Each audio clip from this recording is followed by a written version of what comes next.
أصدق الحديث كتاب الله وخير الهدي هدي محمد صلى الله عليه وسلم وشر الأمور محدثاتها وكل محدثة بدعة وكل بدعة ضلالة وكل ضلالة في النار.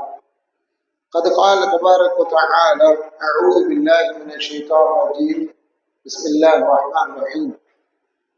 يا أيها الذين آمنوا اتقوا الله حق تقاته ولا تموتن إلا وأنتم مسلمون. يا أيها الناس اتقوا ربكم الذي خلقكم من نفس واحدة وخلق منها زوجها وبث منهما رجالا كثيرا ونساء واتقوا الله الذي تساءلون به والأرحام إن الله كان عليكم رقيبا.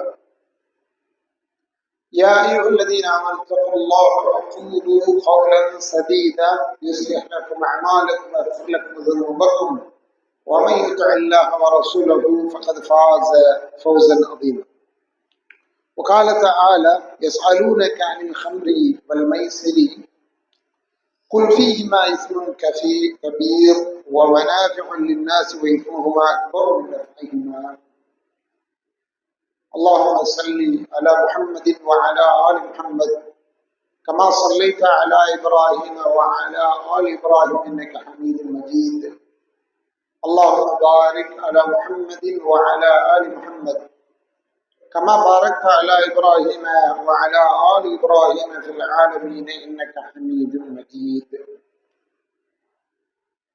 அழகெல்லா அருளும் நிகரில்லா கிருபையுடைய எல்லாம் வல்ல அல்லாஹ்வுடைய திருப்பெயரை கொண்டு தோன்றுகிறேன். அன்பிற்குரிய சகோதரர்களே, பெரியவர்களே, அல்லாஹ்வுடைய அளப்பெரும் கருணையினால் அருளாளனாகிய அல்லாஹ் முஸ்லிம்களாகிய நம் மீது கடமையாக ஆக்கியிருக்கக்கூடிய இந்த ஜும்ஆ என்ற ஒன்றுகூடல் மூலம் அல்லாஹ்வை தியானிப்பதற்காக அருள் நிறைந்த இந்த இடத்துல நாம் எல்லோரும் கொண்டிருக்கிறோம். இந்த நல்ல சந்தர்ப்பத்திலே எல்லாம் வல்ல இறைவனை எல்லா நிலையிலும் பயந்து நடந்து கொள்ள வேண்டும் என்று முதலில் எனக்கும் பின்னர் உங்களில் ஒவ்வொருவருக்கும் உபதேசம் செய்திருக்கிறேன். அன்பிற்குரிய சகோதரர்களே, பெரியவர்களே, இறைவன் இஸ்லாம் என்ற ஒரு உன்னதமான மார்க்கத்தை மனித சமூகம் பின்பற்றுவதற்காக ஒப்புக்கொண்டு அதனையே வெற்றிக்குரிய வழியாக அறிவித்திருக்கிற நிலையில் அந்த மார்க்கத்தில் இருக்கும் வாய்ப்பினை நமக்கு தந்திருப்பது மிகப்பெரியதொரு பாக்கியம். அந்த மிகப்பெரிய பாக்கியத்தை உள்ளபடியே நாம் உணர வேண்டும் என்றால் நமக்கு சில அடிப்படைகள் தெரிய வேண்டும். அந்த அடிப்படைகள் உணர்வுபூர்வமாக உணரப்படும் பொழுதுதான் நாம் இஸ்லாமில் இருக்கிறோம், அது சிறந்தது, இஸ்லாம் என்பது இம்மைக்கும் மறுமைக்குமான வெற்றிக்கான வழி, அதனை விட்டு விலகி இருப்பது என்பது நம்மை தோல்வியில் கொண்டு சென்று சேர்க்கும் என்பதையெல்லாம் நம்மால் விளங்கிக் கொள்ள முடியும். அந்த வகையில இன்று நாம் வாழ்ந்து கொண்டிருக்கக்கூடிய நம்முடைய புறச்சூழல் நம்மை தீமையின் பாலும் பாவத்தின் பாலும் அழிவுகளின் பாலும் அக்கிரமங்களின் பாலும் ஈர்க்கக்கூடிய சூழல். இல்லை, நான் அப்படியான ஒரு மாஹவுலில் வசிக்கவில்லை என்று நம்மளே யாரும் சொல்ல முடியாது. காலை எழுந்தது முதல் இரவு படுக்கைக்கு செல்லும் வரையில் நம்மிலே ஒவ்வொருவரும் நம்முடைய மார்க்கத்தை கட்டியாக பிடித்து கொண்டு வாழ வேண்டிய ஒரு நெருக்கடி. எந்த நிலையிலும் நாம் தவறிவிடலாம், தவறிவிட வாய்ப்பு இருக்கிறது.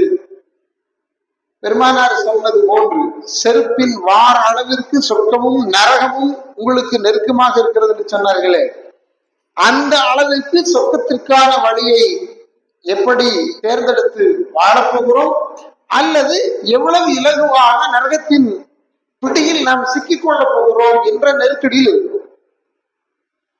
அதுல சில பாடங்கள், சில படிப்பினைகள் காலத்தால் நாம் விளங்காது இருப்பதனாலேயே நம்மிலே பலர் விவரமானவர்கள் அறிவுள்ளவர்கள், படிக்கக்கூடியவர்கள், அன்றாடம் நல்ல விஷயங்களை கேட்கக்கூடியவர்கள் கூட தவறி அது போன்ற பாவங்களில பட்டும் படாமலும் ஈடுபடக்கூடிய நிலை உருவாகி இருக்கிறது. இன்று சமுதாயத்துல நிறைய நன்மை செய்யக்கூடியவர்கள் உருவாகிறாங்க ஒரு பக்கம், இன்னொரு பக்கம் தீமை செய்யக்கூடியவர்கள். இப்ப நமக்கு ரெண்டுக்கு மத்தியில இங்கேயும் இல்லை அங்கேயும் இல்லை. நன்மை செய்யணும்னு ஆசை ஆர்வம் நிறைய இருக்கு, தீமையிலிருந்து விலகி இருக்கணும், அதுல மாட்டிடக்கூடாது அப்படின்னு எண்ணமும் எதிர்பார்ப்பும் இருக்கு.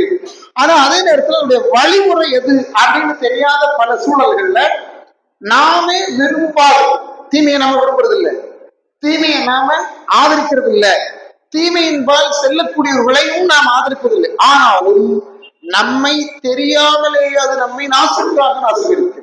அதுல ஒன்று போதை. இந்த சமுதாயத்துக்குள்ள தலைவிரிச்சு ஆடக்கூடிய மிகப்பெரிய தீமைகளில் ஒன்றாக இருக்கக்கூடியது போதை. நம்ம எல்லாருக்குமே தெரியும். இந்த கடந்த 2 வாரங்கள்ல மட்டும் தமிழ் இந்து பத்திரிகையை எடுத்து படிச்சு பாருங்க, எத்தனை முஸ்லிம் வாலிபர்களுடைய பெயர், பிரமுகருடைய பெயர் போதையோடு தொடர்பு படுத்தி பிடிக்கப்பட்டதாக இருக்கிறது. இந்த செய்தியில உண்மைத்தன்மை குறைபாடு இருக்கலாம், செய்தியில் உண்மைத்தன்மையில் குறைபாடு இருக்கலாம், உண்மையிலேயே சில செய்திகள் புனைவாக கூட இருக்கலாம். ஆனால் அதனையும் தாண்டி எங்கோ ஒரு விழுக்காடு, சில விழுக்காடுகள் அதில் உண்மை இருக்கின்றது, இல்லை என்று மறுக்க முடியாது. நாம் ஏன் மறுக்க முடியாது என்றால், நாம் கண் கூடாக காணும் விதத்திலேயே முஸ்லிம்களில் இளைஞர்கள், யுவதிகள் தெரிந்தும் தெரியாமலும் அதற்குள் அகப்படும் நிலை உருவாகிறது. இன்று அகப்படும் நிலை உருவாகிறது. யாரும் விவரம் அறிய போய் டாஸ்மாக் கடையில நிக்கிறது இல்லை. யாரும் விவரம் அறிய ஒரு முஸ்லீம் டாஸ்மாக் கடையில நிக்க போறதில்லை. மது பாட்டிலை எடுத்துட்டு பகிரங்கமா நான் மது குடிக்கிறவன் அப்படின்னு சொல்லக்கூடியவும் கிடையாது.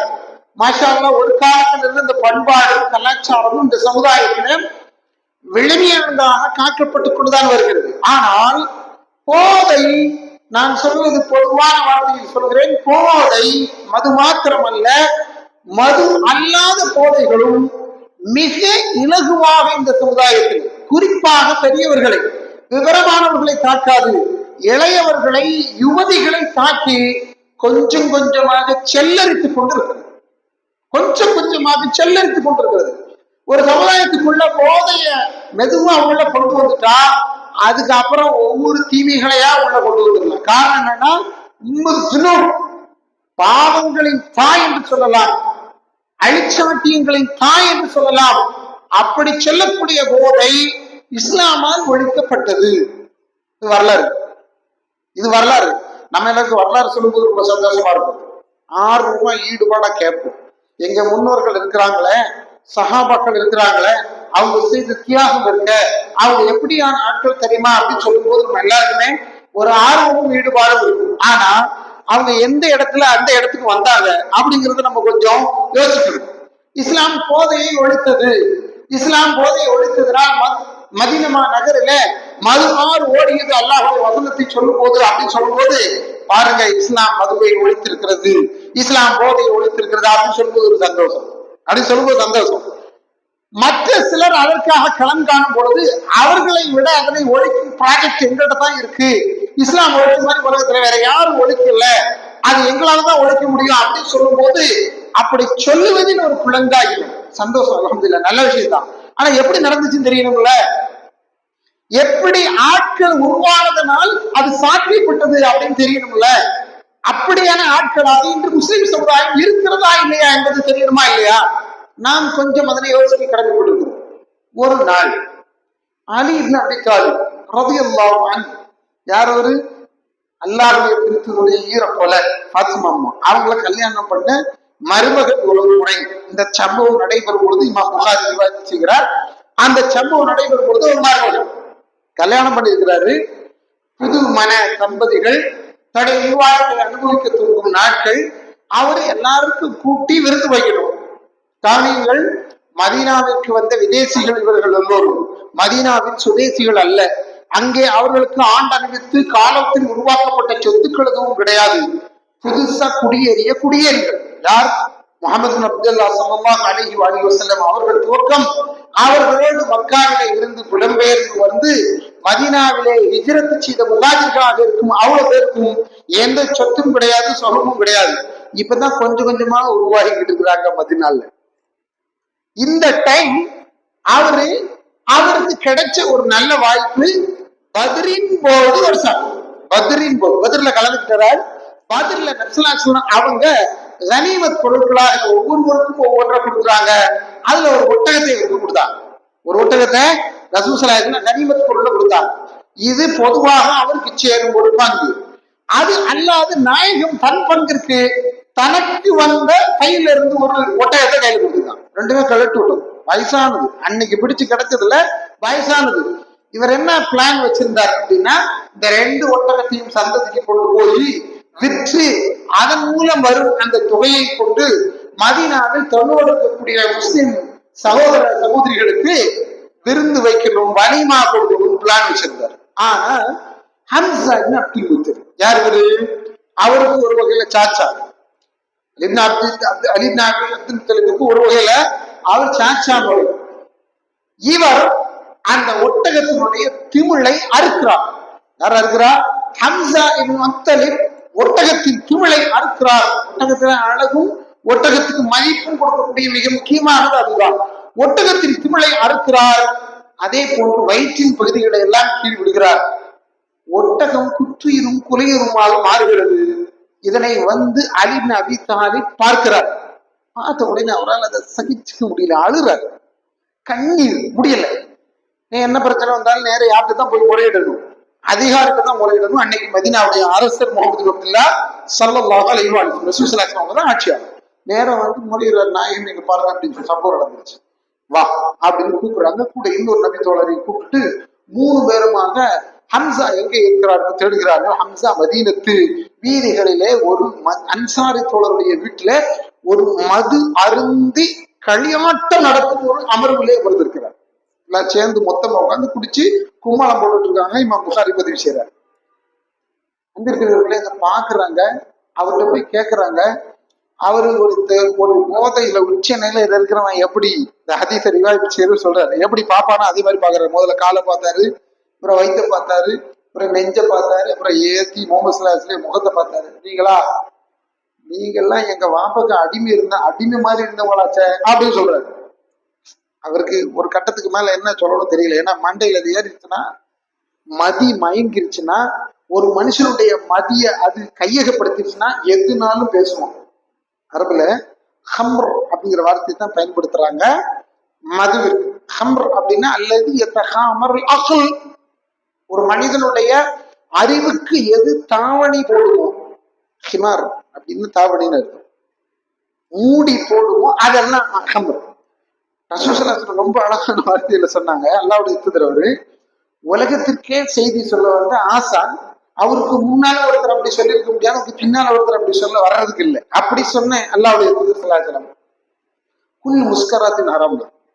இஸ்லாம் வந்து ஹராம் ஆக்குச்சு, மது ஹராமாச்சு. மது ஆறு ஓடிச்சு. முஸ்லிம்கள் மது ஆறு அப்படியே பானையெல்லாம் உடைச்சிட்டாங்கன்னு சொல்லும்போது சந்தோஷப்படுறோம்ல, சும்மா உடைக்கல. அல்லாஹ்வுடைய தூதர் ஸல்லல்லாஹு அலைஹி வஸல்லம் சொன்னாங்க, எதெல்லாம் உங்களுக்கு போதை தருமோ அதெல்லாம் ஹராம். மதுன்னு வார்த்தையை பயன்படுத்தல.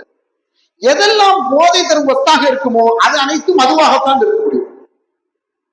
குல்லு முஸ்கராத்தின் ஹராமும் குல்லு முஸ்கராத்தின் ஹம்ரும். புகாரியுடைய ரிவாயத், முஸ்லிமுடைய ரிவாயத். ரசூலுல்லாஹி சொல்றாங்க, குல்லு முஸ்கராத்தின் ஹராம். முதல்ல போதை தர்ற அத்தனையும் ஹராம். போதைன்னு உங்களுக்கு என்னவெல்லாம் வந்துச்சோ, ஒரு நாள் நீங்க கஞ்சி குடிக்கிறீங்க, உங்க கட்ஸுக்கு நல்லது, உங்களுடைய பெருங்குடலுக்கு மிகச்சிறந்த ஆகாரம் என்று இன்று ஆராய்ச்சியாளர்கள் சொல்லுவாங்க. அதையே பைசா வச்சு விற்கவும் வந்துட்டாங்க இல்லையா? கஞ்சி பழஞ்சோறு இருக்கு இல்லையா, இது இன்னைக்கு விற்பனை சரக்காக மாறிவிட்டது. ஏன்னா மிகச்சிறந்த ஆரோக்கியமான பெருங்குடலுக்கான உணவு என்று விற்கிறார்கள். இதை இன்னும் ஒரு நாள் வச்சு குடிச்சிட்டீங்கன்னா இதெல்லாம் மாறிடும். ஒரு நாள் எக்ஸ்ட்ரா வச்சு குடிச்சிட்டீங்கன்னா வினப்பெறும். நெல்லிக்காய் அல்லது தேனில் ஊற வைக்கிறார்கள் ஏதாவது ஒரு பழங்களை, ஒரு நாள் ஊற வச்சா அது அதற்குரியதா இருக்கும். 2வது 3வது நாட்கள் ஊற வச்சு கொஞ்சம் எடுத்து குடிச்சு பார்த்தா உங்களுக்கு தெரியும், மொத்தத்துல மதியம் வைக்கிறது. ரசனாசன் சொன்னாங்க, எதெல்லாம் மதி மயக்கத்தை தருமோ அது அத்தனையும் ஹராம். ஆனால் இந்த வார்த்தையை சொல்றதுக்கு உங்களுக்கு எவ்வளவு நாள் ஆச்சு தெரியுமா? ஹம்சா பின் அப்துல் முத்தலிபை பார்த்து சொல்லல, அவரை பார்த்துட்டு நிலைமை ரொம்ப சீரியஸா இருக்கு, இதுக்கு மேல அங்க பேச முடியாது, திரும்பி வந்துட்டாங்க. ஹதீஸ்ல அப்படிதான் வருது. ரசூல் ஸல்லல்லாஹு அலைஹி வஸல்லம் பேசவே இல்லை. அதுக்கப்புறம் தான் சஹாபாக்கள் கேள்வி கேட்கிறாங்கன்னு அல்லாஹ் குர்ஆன்ல பதிவு செய்யலாம். இதுதான் ஹம்ருடைய விஷயத்துல வந்த முதல் வசனம் சூரத்துல் மாஇதால, யஸ்அலூனக அனில் ஹம்ரி வல் மைஸிர் குல் ஃபீஹிமா இஸ்முன். நபி அவர்கள் கூடத்துல மதுவை குறித்தும் சூதாட்டத்தை குறித்தும் சட்டம் கேட்கின்றனர். அவர்களுக்கு நீங்கள் சொல்லுங்கள், அந்த இரண்டிலும் தீமைதான் இருக்கிறது. தீமைதான் இருக்குன்னு சொன்ன உடனேயே இங்க இருக்கிற டாஸ்மாக் பட்டதாரிகள் எல்லாரும் சண்டைக்கு வந்துடுவாங்க. தீமைதான் இருக்கு. அப்ப எங்க குடும்பத்துல எல்லாம் எப்படி சோறு கிடைக்குமா? உண்மை தானே? எல்லா இடத்துலயும் அதுதான். ஏன்னா அங்க கூட பட்டதாரிகளை தேர்ந்தெடுத்து அவனுக்கு சம்பளம் கொடுத்து அவங்கள வச்சுதான் அந்த வியாபாரமே பண்றாங்க. அதை வடிக்கிறவன் ஊத்துறவன், இது ஒரு பெரிய யூனிட் இருக்கு. அவங்க எல்லாருக்கும் சோறு இருக்கு. இது ஒரு பக்கத்துல வாழ்க்கை தருது இல்ல. எல்லா காலத்திலையும் மது மலிஞ்சிருக்கும் பொழுது அது பொதுவாக வெகுஜன பொருளாக மாறி இருந்தால் அங்கே பதில் என்ன தெரியுமா? அல்லாஹ் எதை சொல்றான்? அதில் மக்களுக்கு பலனும் இருக்கின்றது. முதல்ல சொன்ன வசனங்கள் அக்பர். ஆனா அதுல இருந்து கிடைக்கிற பலனை விட அதுல இருந்து பெறப்படும் தீமை தான் பெரியது என்று முதல்ல அல்லாஹ் ஒரு இன்ட்ரோடக்ஷன் கொடுத்தான். கொடுக்கும் போது ஹம்சா இப்னு அப்துல் முத்தலிப் இல்லை, கவனிக்க வேண்டும். ஏன்னா அவர் உஹதுல இறந்துட்டாரு 3வது வருஷத்துல. இதுக்கு அப்புறம் தான் இந்த பிரச்சனை பெரிதாக மாறுகிறது. முஸ்லிம்கள் தங்களுக்குள்ளேயே தங்களுடைய சொத்துக்களையே, தங்களுக்கு வேண்டியவர்களுடைய பொருளாதாரத்தையே துவம்சம் பண்ணி அழிக்கும் நிலைக்கு மாறுகிறார்கள் என்றால் அவர்களை இந்த மது அல்லது இந்த போதை ஆட்டுகிறது என்ன செய்ய அப்படிங்கிற கேள்வி வரும் பொழுதுதான் அவங்களுக்கு அல்லாஹ் அடுத்த வசனத்தை இறக்குறான். இந்த வசனத்தை சொல்லிட்டு அடுத்த வசனம் எப்படி தெரியுமா? கவனிங்கள். நாம் எல்லாருமே மனிதர்கள் அன்றாடமாக சில பழக்கங்களுக்கு அடிமையாகிவிட்டோம் என்றால் அதுவே நம்மை ஆதிக்கம் செய்யும். இன்னைக்கும் பாருங்க, டீ குடிக்காம சிலருக்கு இருக்கவே முடியாது. காலையில் எழுந்திரிச்சா உடனே சுடுதண்ணி ஊற்றணும். ஏன்னா அது பழக்கம். அது நல்லதா கெட்டதா? ஒரு சிலருக்கு பாருங்க, அப்படி டீ குடிக்கும் போதே ஒரு 4 பேர் கூடி ஊர்வலம் எல்லாம் கழுவிட்டு அதுக்கப்புறம் தான் டீ குடிக்க முடியும். இது ஒரு விதமான பழக்கம்.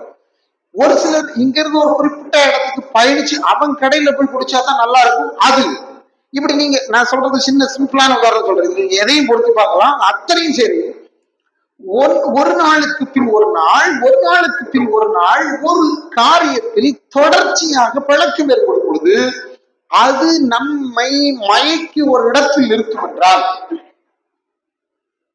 நம்முடைய சுயத்தை அறிய முடியாத நிலையை அது நமக்கு உருவாக்கும் என்றால், வார்த்தை முஸ்கரா, அது நமக்கு போதை தருகிறது. நாம் அறியாத ஒரு சுவையை, நாம் அறியாத ஒரு இனிமையை, நாம் உணராத ஒரு மயக்கத்தை நமக்கு தருகிறது. அது தொடர்ச்சியா எங்க கொண்டு போய் விடும் அப்படின்னா நம்மை அழிவில் கொண்டு போய் விடும். அது எங்க கொண்டு போய் விட்டுச்சு அப்படின்னா, அல்லாஹ் ஹராம்னு சொல்லல, வேணா குடிச்சுக்கலாம்னு சொன்னாங்க, குடிச்சாங்க அப்பவும். ஏன்னா அது பலன் இருக்குன்னு சொல்லியிருக்கிறானே, அது ஹராம்னு சொல்லலையே அப்படின்னு. ஆனா அதுக்கப்புறம் கவனிக்கணும். நீங்க அடுத்த வசனத்துல அல்லாஹ் சொல்றான், அதை நீங்க எங்க தவிர்த்துக்கணும் அப்படின்னா, யா அய்யுஹல்லதீன ஆமனூ, விஸ்வாசிகளே, லா தக்ரபு ஸலாத வஅன்தும் ஸுகாரா, நீங்கள் போதையோடு இருக்கும் பொழுது நீங்கள் தொழுகைக்கு வராதீர்கள். 2வது ததர்ருஜ். இஸ்லாம்ல எந்த ஒரு தீமையையும் தடுப்பதற்கு இறைவன் ஒரு நியதியை கையாளுகிறார். அகில உலகத்தையும் குனி என்ற வார்த்தையில் மாற்றி அமைக்கும் வல்லமை பெற்ற இறைவன் சுயமாக வாழ அறிவும் தெளிவும் தந்த மனிதனிடத்துல நீ இப்படி இருன்னு சொல்றதோட நிற்கல, அப்படி இருக்கிறதுக்கு என்ன வழிமுறைகள் இருக்குன்னு சொல்லித்தரலாம். கவனிக்கல, எந்த தீமைக்கும் அல்லது எந்த நன்மைக்கும் நமக்கு ததர்ருஜ், படிப்படியாக ஏற அல்லது படிப்படியாக இறங்க, நன்மையை நோக்கி ஏற, தீமையில் இருந்து இறங்க நமக்கு அழகாக படிக்க சொல்லித்தது. 2வது கட்டம் அல்ல